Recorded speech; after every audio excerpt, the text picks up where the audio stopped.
Bismillahirrahmanirrahim. Assalamu alaikum student. You're welcome in my YouTube channel. Student, today our discussion topic is all about the internal energy of a system. ठीक है, आज हम लोग internal energy of system पे बात करेंगे. What is definition of internal energy of system? Sum of all possible types of energies of the system is set to be its internal energy.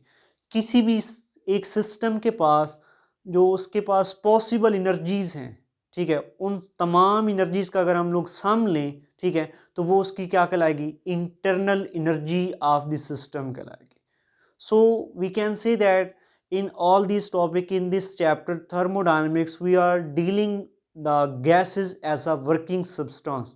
So we can say that how much possible types of energy the gases molecule can have, that such as a kinetic energy and potential energy. So we can say that the internal energy of the gases, internal energy को student capital U से represent करते हैं. So we can say that sum of kinetic energy plus potential energy of the system of the gas molecule is called its internal energy.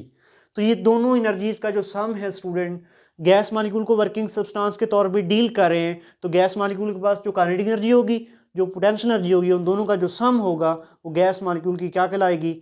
Internal energy कहलाएगी. ठीक है, अगर हम लोग बात करें गैस मॉलिक्यूल की, गैस मॉलिक्यूल में हम लोग केएमटी में पढ़ चुके हैं गैस की कैरेक्टरिस्टिक्स से मुतालिक. Gas molecule are the point masses, zero masses.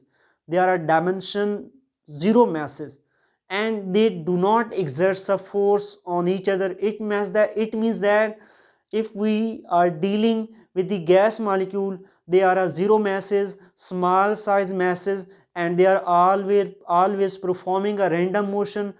So we can say that अगर गैस मॉलिक्यूल स्मॉल साइज हैं, उनका मैस ना होने के बराबर है और वो हमेशा मोशन में होते हैं, तो हम कह सकते हैं the associated potential energy with the gas molecule is approximately equal to zero.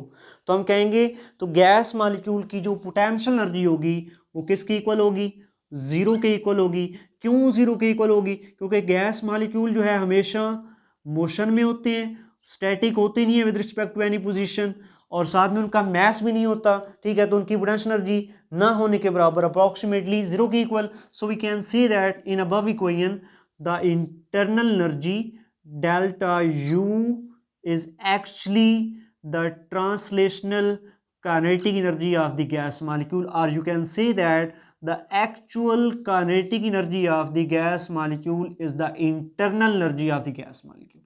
जो काइनेटिक एनर्जी होगी सिस्टम की, वही उसकी हमारे पास इंटरनल एनर्जी होगी. तो हम लोग चूंकि ट्रांसलेशनल केस डिस्कस कर रहे हैं गैसेस में, तो हम कहेंगे the translational kinetic energy of the gas molecule is actually internal energy. And we have learned in a previous section the temperature, the kinetic energy is directly proportional to the temperature.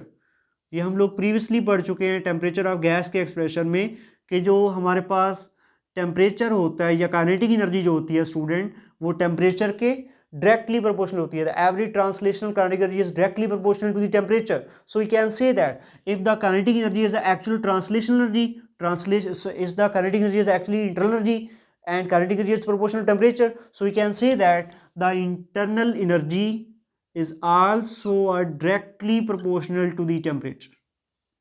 तो system की जो internal energy होगी वो भी किसके proportional होगी? Temperature के proportional होगी. या फिर आप यूं सिंपली कहें कि इंटरनल एनर्जी काइनेटिक एनर्जी और काइनेटिक एनर्जी ही टेम्परेचर होता है ना, तो एक्चुअली इंटरनल एनर्जी टेम्परेचर ही होता है सिस्टम का. ठीक है, if the temperature of system is a higher, so you can say that the internal energy of system is a higher. If the temperature of system is a smaller value, then you can say that the internal energy of system has a smaller value. Temperature ज़्यादा, internal energy ज़्यादा है, temperature कम, internal energy कम है. It means that जहाँ कहीं भी heat का transfer होगा तो आप कहेंगे the internal energy is associated with the transfer of a heat. Internal energy transfer of heat के साथ एसोसिएट कर रही है. देखिए, जब भी हीट का ट्रांसफर होगा टेम्परेचर में डिफरेंस होगा. ठीक है, आपकी सिस्टम में हीट ऐड करते हैं, उसका टेम्परेचर बढ़ेगा, इंटरनल एनर्जी बढ़ेगी. आप किसी सिस्टम से हीट अब्जॉर्ब करवाते हैं, निकालते हैं, एक्सट्रैक्ट करवाते हैं, तो उसका टेम्परेचर कम होगा, तो आप कहेंगे कि उसकी इंटरनल एनर्जी कम होगी।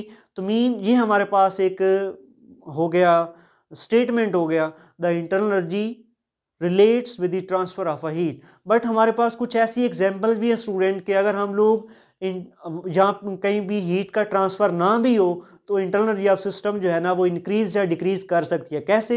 ये मेरे दो हाथ हैं, मैं इनको अगर रब करूँ, ठीक है, आफ्टर रबिंग माई हैंड्स, तो मैं क्या देखता हूँ, आफ्टर सम टाइम इन दोनों हाथों का टेम्परेचर बढ़ जाएगा।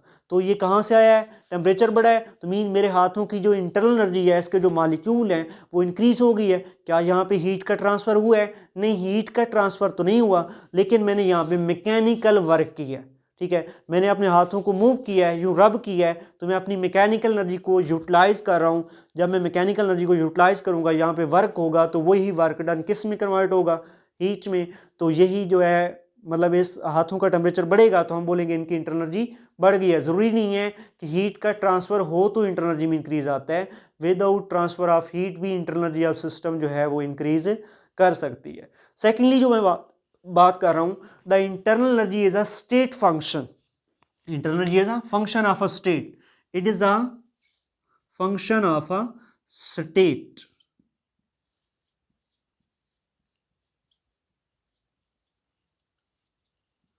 इंटरनल एनर्जी स्टेट फंक्शन है, इसके लिए सिंपली स्टेट फंक्शन बोलते हैं। The state function means the function which just depends upon the state of system irrespective of the path forward by the system. जो इंटरनल एनर्जी है student, वो state function है। Internal energy of the system just depends upon the state of a system, does not depends upon the path followed by the system।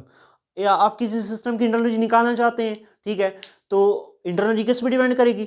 System की state पे depend करेगी। System की initial state क्या थी, final क्या है, ठीक है, पाथ पे फॉलो नहीं करेगी।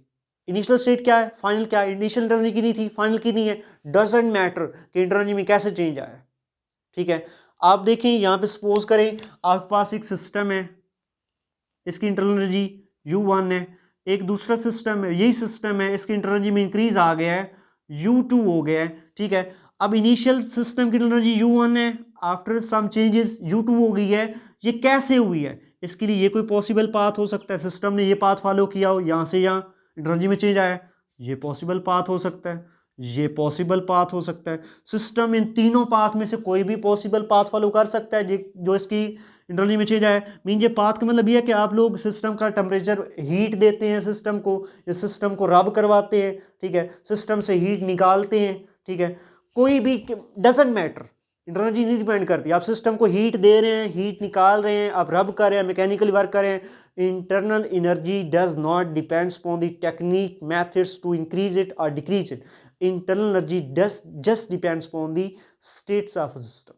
इंटरनल एनर्जी सिस्टम की स्टेट पे डिपेंड करता है, सिस्टम के पाथ फॉलो पे डिपेंड नहीं करता कि सिस्टम ने ये पाथ फॉलो किया तो इसकी एनर्जी में चेंज आया, ये क्या, नो, सिस्टम की स्टेट इनिशियल कितनी थी, फाइनल कितनी है, तभी इसको हम बोलते हैं ये स्टेट फंक्शन है। It does not depends upon the path followed by the system, that's a state function, that's internal energy is a state function. And इसकी ये एग्जांपल मैंने ली हुई है, सपोज कर लें पीवी कर्व है, प्रेशर वॉल्यूम कर्व है हमारे पास, इसमें ये इसका ओरिजिन है, सपोज करें सिस्टम इनिशियली ए स्टेट में था, जब सिस्टम यहाँ पे है तो इसका यहाँ के इसके करस्पॉन्डिंग जो हमारे पास वॉल्यूम बन रहा है स्टूडेंट, वो वी ए बन रहा है, और इसके करस्पॉन्डिंग प्रेशर कितना बन रहा है, पी ए बन रहा है। जबकि सिमिलरली सिस्टम, ये दो पॉसिबल पाथ हैं, ये पाथ फॉलो करके जाए या ये पाथ फॉलो करके ये नई स्टेट अटेन करता है। यहाँ पे प्रेशर वॉल्यूम कितना है, वी बी, इनिशियल वॉल्यूम यहाँ पे यहाँ से ये था वी ए था, और अब कितना है, ये वी बी है। इनिशियल प्रेशर कितना था, पी ए था, और अब कितना है, पी बी। सिस्टम ए से गया है बी पे, इसका initial corresponding volume V A, initial pressure P A, इस पॉइंट पे पहुंचा है सिस्टम का जो चेंजेस आई हैं, प्रेशर अब ये हो गया, वॉल्यूम ये हो गया है, प्रेशर करस्पॉन्डिंग ये हो गया है, टेम्परेचर इसका टी है, यहाँ पे टी बी है। सिस्टम ये पाथ फॉलो करे, ये पाथ फॉलो करे, इंटरनल एनर्जी डिपेंड नहीं करेगा। इंटरनल एनर्जी डिपेंड करेगा इनिशियल स्टेट क्या है सिस्टम की, फाइनल स्टेट क्या है, doesn't matter path followed by system. आप कोई भी टेक्निक यूज़ कर लें, इंटरनल एनर्जी इंक्रीज कर दें किसी भी टेक्निक से, इंटरनल एनर्जी उस टेक्निक पर डिपेंड नहीं करेगी कि आपने सिस्टम की एनर्जी किस तरह से इंक्रीज किया या किस तरह से डिक्रीज किया। इंटरनल एनर्जी जस्ट डिपेंड करेगी किस पे, the state of a function पे। इनिशियल स्टेट क्या है, पहले इंटरनल एनर्जी कितनी थी, फाइनल कितनी है। एंड नेक्स्ट एक इंपॉर्टेंट बात मैं आपको बता दूं, we can not calculate the absolute value of a internal energy of a system, we cannot measure the absolute value of an internal system। हम किसी भी सिस्टम की absolute value of internal energy measure कर ही नहीं सकते, ठीक है, कि इसकी इंटरनल एनर्जी है कितनी। we can just calculate the change in internal energy of system। हम जस्ट इंटरनल एनर्जी में चेंज निकालते हैं, actual value of internal energy किसी भी सिस्टम की मेजरेबल ही नहीं है, ठीक है। देखें तभी यहाँ पे मैंने डेल्टा यू लिखा हुआ है, delta mean change in internal energy.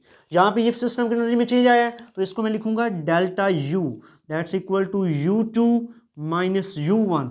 हम सिर्फ डेल्टा यू कैलकुलेट करते हैं, यू कभी भी कैलकुलेट नहीं कर सकते। तो ये आज का हमारा स्मॉल से एक टॉपिक था इंटरनल एनर्जी से मुतालिक। आई थिंक सो इसके बेसिक कंसेप्ट जो इसकी आपकी बुक में दिए हुए हैं वो क्लियर हो गए होंगे। तो इसमें कोई भी क्वेश्चन हो आपका कमेंट्स में मेरे साथ ज़रूर शेयर करें। इसके साथ ही अल्लाह हाफिज़।